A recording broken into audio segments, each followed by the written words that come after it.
सभी लोगों को राम राम। पिछले संडे न्यूज़ काफ़ी कम थी और इस संडे न्यूज़ भर भर कर है। इंडियन ऑटोमोबाइल मार्केट कोई नहीं समझ सकता। XUV 700 के इमोनी एडिशन को लॉन्च कर दिया गया है। 19.64 लाख रुपीस से शुरू होकर ये 24.14 लाख रुपीस तक की मिल जाती है। इन लोगों ने कहने को मतलब ब्लैक एडिशन लॉन्च करा है, लेकिन उसे ब्लैक या नाइट या डार्क कुछ नहीं बोलना चाहते। और इन लोगों का स्पेशली ये भी कहना है कि भाई ये हमारी गाड़ी कंप्लीटली ब्लैक नहीं है, पर ज़्यादातर ब्लैक है। ओके, तो ये थोड़ा हटके काम करना चाह रहे हैं। इसमें सीट बेल्ट रिमाइंडर भी पीछे वाले पैसेंजर्स के लिए ऐड कर दी गई है। स्कोडा विजन 7S के प्रोडक्शन स्पेक को टीज किया गया है। इस गाड़ी का प्रोडक्शन 2026 से चालू हो जाएगा इंटरनेशनल मार्केट के लिए और 2027 में ये इंडिया में आ जाएगी। 89 kWh की इसमें बैटरी मिलती है और 600 किलोमीटर या उससे भी ज़्यादा के आसपास इसमें रेंज क्लेम की जाएगी। महंगे लोगों के लिए खबर है कि भाई मर्सिडीज मेबैक SL 680 को लॉन्च किया गया है 4.2 करोड़ रुपीस में only. 4 litre twin turbocharged V8 engine मिलता है जो लगभग 585 bhp की पावर जनरेट करता है। और भाई सबसे खास बात जो इस गाड़ी को और खास बनाती है, सिर्फ 3 आने वाली है इंडिया में, सिर्फ 3। तो क्या आप तैयार हैं उन 3 में से एक बनने के लिए? 0 to 100 किलोमीटर की स्पीड को ये 4.1 सेकंड में अचीव कर लेती है। स्कोडा ऑक्टाविया EV कंसेप्ट को सितंबर में डेब्यू किया जाना है। फॉक्सवैगन गोल्फ GTI को पहली बार इंडिया में टेस्ट करते हुए देखा गया है और इस गाड़ी की भी खासियत ये है कि पहले बैच में, कितने बैच आएंगे वो मेंशन नहीं किया अभी तक, लेकिन पहले बैच में सिर्फ 250 यूनिट्स इंडिया में लाई जाएंगी। तो अगर आप इस गाड़ी को खरीदते हो तो आप थोड़ा अलग, थोड़ा स्पेशल फील कर सकते हो। किस रेंज में लॉन्च होगी कुछ अंदाज़ा ऐसा लगाना ठीक नहीं। 2 लीटर टर्बोचार्ज पेट्रोल इंजन इसमें मिलता है जो लगभग 265 bhp की पावर और 370 Nm का टॉर्क जनरेट करता है। BYD Sea Lion 05 EV को रिवील कर दिया गया है। इसमें 2 वेरिएंट्स मिलते हैं। एक छोटी बैटरी वाला है 50 kWh की जो 430 किलोमीटर की रेंज क्लेम करता है और दूसरा बड़ी बैटरी वाला है 60.9 kWh की बैटरी है जो 520 किलोमीटर की रेंज क्लेम करता है। MG कॉमेट को अपडेट कर दिया गया है और इसके प्राइसेस 27,000 रुपये तक बढ़ा दिए गए हैं। अपडेट में असल में 2 फीचर्स ऐड किए गए हैं। टॉप वेरिएंट में 2 स्पीकर्स मिलते थे, अब 4 मिलने लगे हैं। फैब्रिक सीट्स मिलती थी, अब लेदर सीट्स मिलने लगी हैं। इसके अलावा कुछ 1-2 फीचर्स ऐसे हैं जो मिड वेरिएंट मतलब सेकंड टॉप या मिड जो भी कहो उसको, उसमें नहीं मिलते थे, अब मिलने लगे हैं। बैटरी आपको पता ही है 17.3 kWh की बैटरी है जो लगभग 42 bhp की पावर 110 Nm का टॉर्क जनरेट करती है और 230 किलोमीटर की रेंज इसमें क्लेम की जाती है। और आगे बढ़ते हैं तो भाई रेनो ट्राइबर के फेसलिफ्ट को पहली बार टेस्ट करते हुए देखा गया है। ट्राइबर आज से लगभग 6 साल पहले लॉन्च हुई थी, अब जाके उसका फेसलिफ्ट आ रहा है, जबकि उसकी नेक्स्ट जनरेशन अब तक लॉन्च हो जानी चाहिए थी। तो भाई बिल्कुल क्या ही बोलो। हालांकि मैंने रेनो के ऊपर एक वीडियो बनाया है, लास्ट वाला ही वीडियो जो है उसको मैं अभी पिन कर दूंगा। इनकेस अगर ऊपर लिंक नहीं आती है वीडियो की तो आप सर्च कर सकते हैं मेरे चैनल पर। उसमें मैंने पूरा बताया कि रेनो के दिमाग में क्या चल रहा है, क्यों ये फेल हो रहे हैं और कैसे ये पास हो सकते हैं, और बाकी रेनो इंडिया छोड़ने वाली है, कितना रहने वाली है, क्या क्या करने वाली है, सारी चीज़ें मैंने रेनो के बारे में बता रखी है। आगे बढ़ते हैं तो ऑडी Q9 7 सीट SUV 2026 में इसका डेब्यू होने वाला है। तो भाई जो लोग इंटरेस्टेड है इस लंबी चौड़ी 7 सीटर गाड़ी को लेने के लिए वो ले सकते हो। पोर्शे टेकन को लॉन्च किया गया है 1.67 करोड़ रुपीस में। ये पहले से 24-25 लाख रुपए सस्ती हो गई है। नीचे वाले वेरिएंट को थोड़ा सस्ता कर दिया है। 3 वेरिएंट्स हैं इस गाड़ी में।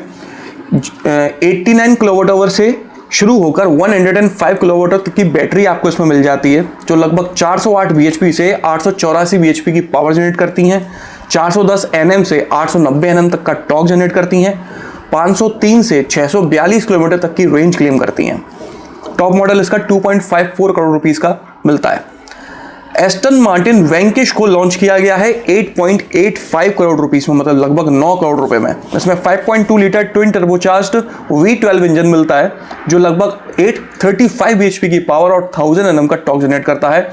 इस गाड़ी की टॉप स्पीड है 345 km/h और 0 to 100 को ये सिर्फ 3.3 सेकंड्स में अचीव कर लेती है। भाई बड़ी तगड़ी गाड़ी है। ड्रिल मशीन लेके मेरे नहीं घुस जाओ। जीप कंपास सैंडस्टॉर्म एडिशन को लॉन्च किया गया है। 19.49 लाख रुपीस से शुरू होकर ये 27.33 लाख रुपीस तक का मिलता है। जिस वेरिएंट के ऊपर ये बेस्ड है उससे ये 50,000 रुपए ज़्यादा महंगा है। लैम्बोर्गिनी की डिमांड, भाई कौन कह रहा है इंडिया गरीब है या इंडिया में गरीबी बढ़ रही है, अनएम्प्लॉयमेंट है, ये है वो फलाना ढमका। लैम्बोर्गिनी की डिमांड इंडिया में इतनी ज़्यादा हो गई है कि 2027 तक लैम्बोर्गिनी की सारी गाड़ियाँ बुक हैं।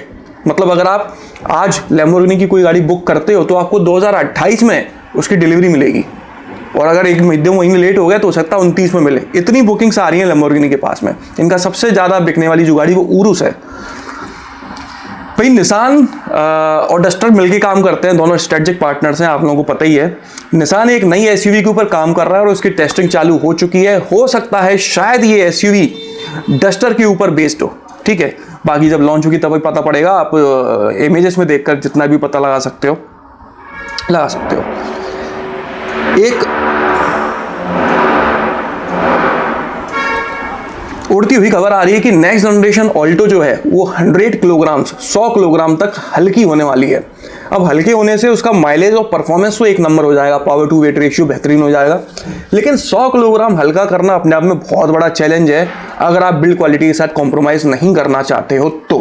देखते हैं बाकी भाई ये इंडिया में कब आएगी, और आएगी तो भाई मेरे हिसाब से 30 का माइलेज तो ये पेट्रोल में ही दे रही होगी, सीएनजी में शायद होगा 55, अगर इतनी हल्की हो रही है तो पता नहीं। आगे बढ़ते हैं। तो भाई अगर आप रैश ड्राइविंग करते हैं, ट्रैफिक रूल्स का फॉलो नहीं करते हैं, कुछ भी करते हैं सड़कों पर, तो भाई थोड़े पैसे जेब में रख के घूमना शुरू करो, क्योंकि फ़ाइन 10 गुना तक बढ़ चुके हैं। जितनी भी मेजर वायलेशंस हैं उन पर फाइन 10 गुना तक बढ़ा दिए गए हैं। नॉर्मल फाइन में बता देता हूँ, जैसे कि 8 बजे के बाद जो कटते हैं फाइन ड्रंक एंड ड्राइव वाले, अगर आप पकड़े गए तो 10,000 रुपये या फिर 6 महीने तक की जेल हो सकती है, और दोबारा पकड़े गए तो 15,000 रुपये या 2 साल तक की जेल हो सकती है।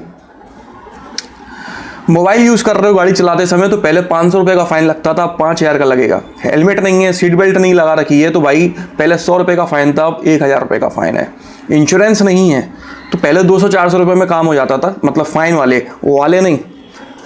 अब 2,000 रुपये या फिर 3 महीने की जेल, और अगर दोबारा पकड़े गए तो 4,000 रुपये। पॉल्यूशन अंडर कंट्रोल, पीयूसी नहीं है तो पहले 1,000 रुपये का फाइन लगता था, अब 10,000 रुपये का फाइन लगेगा या फिर 6 महीने की जेल। आप अगर एम्बुलेंस को रास्ता नहीं दे रहे हो तो 1,000 रुपये का फाइन था पहले, अब 10,000 रुपये का फाइन लगेगा।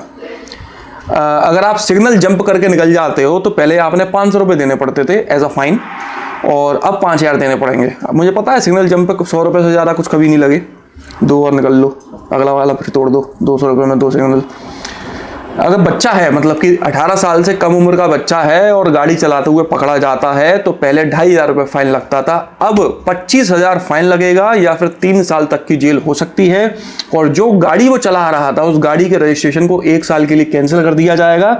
साथ ही में उस बच्चे के ऊपर रेस्ट्रिक्शन लगा देंगे कि 25 साल की उम्र तक उसका ड्राइविंग लाइसेंस बन ही नहीं सकता। तो भाई ऐसे और भी कई सारे फाइन हैं जो इनको बढ़ा दिया गया है ट्रैफिक रूल्स एंड रेगुलेशंस को स्ट्रिक्ट करने के लिए, ताकि आप माने। लोग मानते नहीं है, कहीं भी गाड़ी खड़ी करके निकल जाते हैं। सिग्नल तोड़ना तो बहुत आम बात है भाई। आजकल तो रैश ड्राइविंग बहुत कर रहे हैं, आजकल स्टंट वाले बहुत पैदा हुए हैं, कमाल है। टाटा अविन्या के स्टीयरिंग व्हील का पेटेंट लिया गया है, और ये दूसरी टाटा की गाड़ियों की तरह तो बिल्कुल भी नहीं है। स्कोडा और फॉक्सवैगन ने इंडिया में लोकली 5 लाख इंजन्स बना लिए हैं, तो भाई बधाइयाँ। सुजुकी ई विटारा को वापस से टेस्ट करते हुए देखा गया है, कुछ ही हफ्तों में ये लॉन्च होने वाली है। थार रॉक्स को अपडेट कर दिया गया है, ये 12.99 लाख रुपए से शुरू होकर 23.09 लाख रुपए तक की मिलती है। इसमें keyless entry request sensor, sliding co driver armrest, aerodynamic flat wipers add कर दिए गए हैं। एरोडायनेमिक फ्लैट वाइपर से ये होता है कि भाई कैबिन में जो नॉइज है ना वो थोड़ी कम हो जाती है। और आगे बढ़ते हैं तो नितिन गडकरी जी का ऐसा कहना है कि 6 महीने में जो इलेक्ट्रिक गाड़ियां हैं वो आपको पेट्रोल गाड़ियों के दाम में मिलना शुरू हो जाएंगी। अगर प्रैक्टिकली वाकई में ये बात सच है तो बॉस इलेक्ट्रिक का जमाना आने में अब देर नहीं लगेगी, क्योंकि नई ईवी पॉलिसी के अनुसार जो 110% की इंपोर्ट ड्यूटी लगती है वो घटकर 15% होने वाली है। अगर ऐसा होता है एग्जैक्टली जैसा कि बताया जा रहा है तो बहुत अच्छा रहेगा। XEV9e और BE6 की डिलीवरीज चालू हो चुकी हैं। अगर आपने बुक कराया था तो आपको मिल चुकी होगी। Volkswagen Tiguan R-Line और Golf GTI को इंडियन Volkswagen वेबसाइट पर ऐड कर दिया गया है लॉन्च होने के पहले ही। तो अगर आप देखना चाहते हो डिटेल्स वगैरह तो देख सकते हो। भाई एक तरफ सारी कंपनीज अपनी गाड़ियों के प्राइसेस को थोड़ा थोड़ा बढ़ा रही हैं और दूसरी तरफ महिंद्रा ने XUV700 के प्राइसेस को 75,000 रुपीज तक घटा दिया है। नेक्स्ट जनरेशन डिजायर टैक्सी में लॉन्च हो चुकी है। टूर एस इसका नाम है। 6.79 लाख रुपीस से ये आपको मिल जाती है। पेट्रोल और सीएनजी दोनों में अवेलेबल है। पेट्रोल में 26.06 kmpl जबकि सीएनजी में 34.3 किलोमीटर पर किलोग्राम का माइलेज इसमें मिलता है। एक लिमिटेशन है, जैसे कि आप लोगों को पता ही होगा कि इस टैक्सी वाले वर्जन को आप 80 से ज़्यादा नहीं भगा सकते। 80 किलोमीटर पर आवर की इसकी टॉप स्पीड है जो सेट है, उससे ऊपर आप नहीं निकाल सकते भाई। व्हाइट इंटीरियर्स जो है रॉक्स के, उन्हें डिसकंटिन्यू किया जाने वाला है और उनकी जगह आपको मोचा ग्रे कलर मिला करेगा। ये शुरुआत में कर देना चाहिए था।